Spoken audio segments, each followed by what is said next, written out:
ഇന്ന് തന്നെ സബ്സ്ക്രൈബ് ചെയ്യൂ, നിങ്ങളുടെ പ്രിയപ്പെട്ട ഷോസ് കാണൂ. എത്ര പണം മുടക്കേണ്ടി വന്നാലും മോളെ തിരിച്ച് ജീവിതത്തിലേക്ക് ഈ അമ്മ കൊണ്ടുവരും. നല്ല ഹോസ്പിറ്റലിൽ തന്നെ പോവാം. അത് ആയുർവേദമായാലും അലോപ്പതി ആയാലും.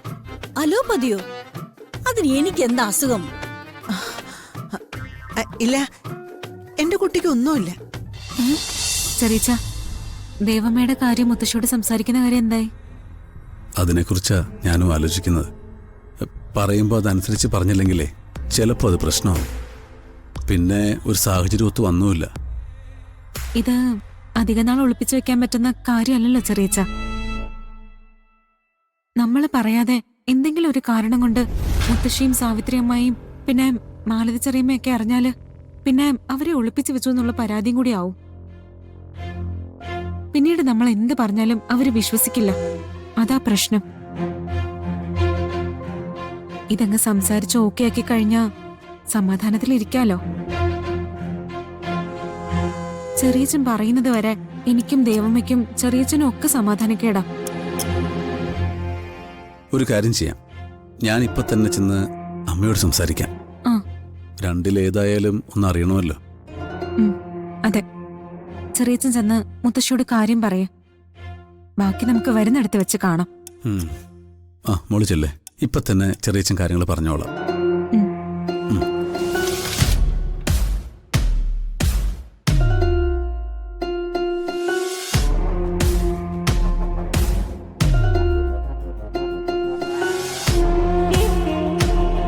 അമ്മ വിഷമിക്കണ്ട.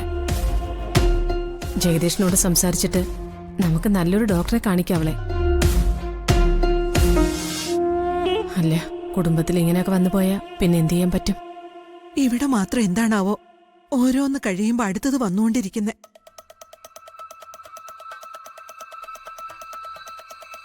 ആഹാ, രണ്ടുപേരും കൂടി ഇവിടെ ഇരിക്കാണല്ലേ? എനിക്ക് നിങ്ങളോട് രണ്ടുപേരും കൂടി ഒരു കാര്യം പറയാനുണ്ട്. എന്ത് കാര്യം മാലു? അതറിയുമ്പോ നിങ്ങൾ ഞെട്ടിത്തരിക്കും. നീ കാര്യം പറയും മാലു. ഞാൻ ചേച്ചിയോട് പറഞ്ഞില്ലേ ഈ വീട്ടിൽ ഒരാള് ഗർഭിണിയാണെന്ന്? അതാരാണെന്ന് അറിയോ? നന്ദിനിടത്തിയാ.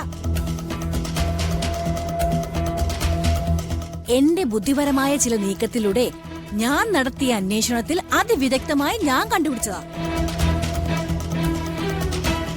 ഈ ചെമ്പകമംഗലം തറവാടിന് നാണക്കേടുണ്ടാക്കുന്ന ഒന്നും ചെയ്യാൻ ആരെ ഈ മാലത അനുവദിക്കില്ല. ചെല്ലമ്മേ, ചെന്ന് അവരുടെ മുഖത്ത് നോക്കി ചോദിക്ക് ഇതൊക്കെ സത്യമാണെന്ന്. എന്നിട്ട് അവരുടെ മുഖത്ത് നോക്കി അമ്മ പറയണം മൂത്ത മരുമകളുടെ കള്ളക്കളികളൊന്നും ഈ ഇളയ മരുമകളെ വെച്ചു പൊറപ്പിക്കില്ല എന്ന്. ഇരുന്ന് സമയം കളയാതെ ചെല്ലമ്മേ.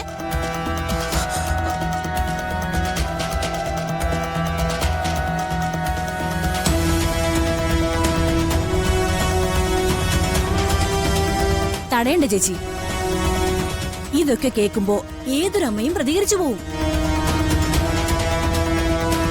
അതുകൊണ്ട് അമ്മയെ വിട്. അമ്മ ചെന്ന് രണ്ടിലൊന്ന് അറിഞ്ഞിട്ട് വരട്ടെ. അമ്മേ,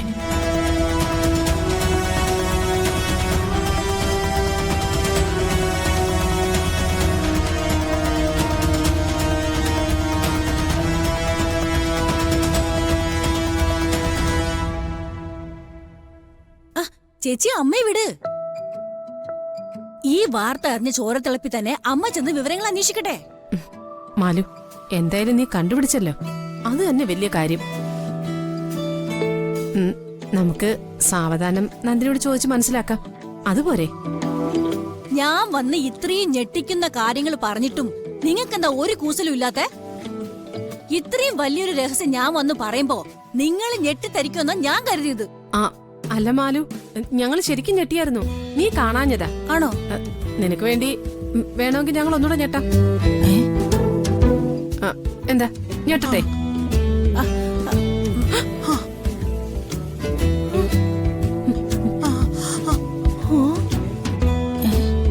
മതിയോ?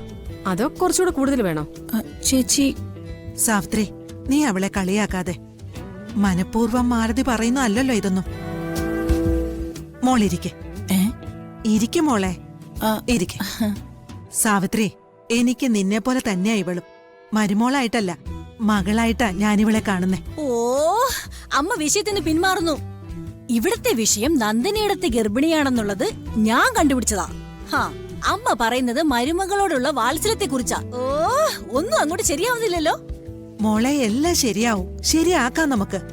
ഇത് ചികിത്സിക്കാൻ പറ്റാത്തതൊന്നും അല്ലല്ലോ. ചികിത്സിക്കാനോ? ആര് ചികിത്സിക്കാൻ?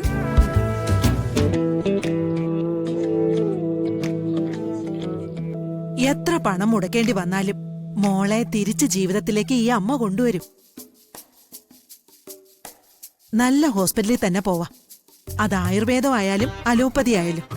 അലോപ്പതിയോ? അതിന് എനിക്ക് എന്താ അസുഖം? ഇല്ല, എന്റെ കുട്ടിക്ക് ഒന്നുമില്ല. ഒന്നുമില്ല എന്റെ കുട്ടിക്ക്. അമ്മ എന്താ ഒരുമാതിരി ഭ്രാന്ത് പിടിച്ച ആൾക്കാരോട് സംസാരിക്കുന്ന പോലെ സംസാരിക്കുന്നേ? പറഞ്ഞു എന്നെ ഒരു അസുഖക്കാരിയാക്കണോ നിങ്ങൾ എല്ലാരും കൂടി? എന്നാ ഞാനൊരു സത്യം പറയട്ടെ, എനിക്ക് ഒരു അസുഖമില്ല. ആ, ഇപ്പൊ ബോധ്യായി ആ. നിനക്ക് ഒരു കുഴപ്പമില്ലെന്ന്. ഹ, നിങ്ങൾക്ക് നേരത്തെ ഞാൻ പറഞ്ഞത് എന്താണെന്ന് മനസ്സിലായില്ലെന്ന് തോന്നുന്നു. അതായത് ചേച്ചി, നന്ദിനി ഇടത്തി ഗർഭിണിയാണെന്ന് ആ. അതാരോടും പറയാതെ അവരൊളിപ്പിച്ചു വെച്ചിരിക്കാണ്. ആ നീ അത് വിദഗ്ധമായിട്ട് കണ്ടുപിടിച്ചു, അതല്ലേ? അതെ, ആ, അതിനിവിടെ ആർക്കും ഒരു കുഴപ്പമില്ലേ? അതൊക്കെ സൗകര്യം പോലെ നമുക്ക് നന്ദിനോട് ചോദിക്കാം. മോളിപ്പ ചെന്ന് കുറച്ചു നേരം കിടക്ക്. ചെല്ല് മോളെ, ചെല്ല്. തലയൊക്കെ ഒന്ന് തണുക്കട്ടെ. അല്ലമ്മേ, ഇനി നീ ഒന്നും പറയണ്ട, എല്ലാം ഞങ്ങൾക്ക് മനസ്സിലായി. ചെല്ല് മോളെ. ചെല്.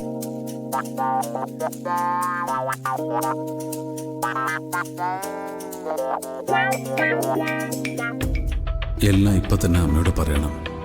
ഇനിയും താമസിച്ച മീനാക്ഷി പറഞ്ഞ പോലെ അത് വലിയ അപകടമാവും.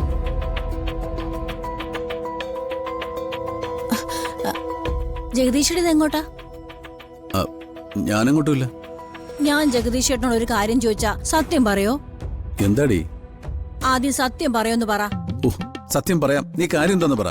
ജഗദീഷേട്ടന് എപ്പോഴെങ്കിലും സംശയം തോന്നിയിട്ടുണ്ടോ എനിക്ക് വട്ടുണ്ടെന്ന്? ആ, ഇല്ല, എനിക്ക് തോന്നിട്ടില്ല. ആ, എടി, ഉറപ്പുള്ള കാര്യത്തിന് എന്തിനാണ് സംശയം? നിനക്ക് ചെറിയ വട്ടൊന്നുമല്ല, മുഴുവട്ട.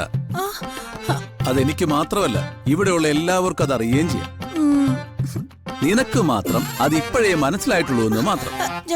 ജഗദീഷേട്ടാ,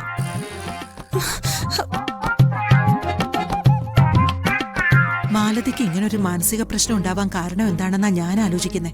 ലോറിനെ പിടിച്ച കേസിലെ ജഗദീഷ് അകത്ത് പോവെന്ന് അറിഞ്ഞപ്പോ മുതലാന്നാ എനിക്ക് തോന്നുന്നേ.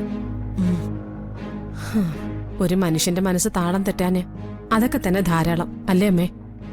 അന്ന് ആ സഹീറ വന്ന് പറഞ്ഞിട്ട് പോയതിനു ശേഷം മാലതിയുടെ പെരുമാറ്റം കണ്ട് ഞാനും ഭയന്നു പോയിരുന്നു.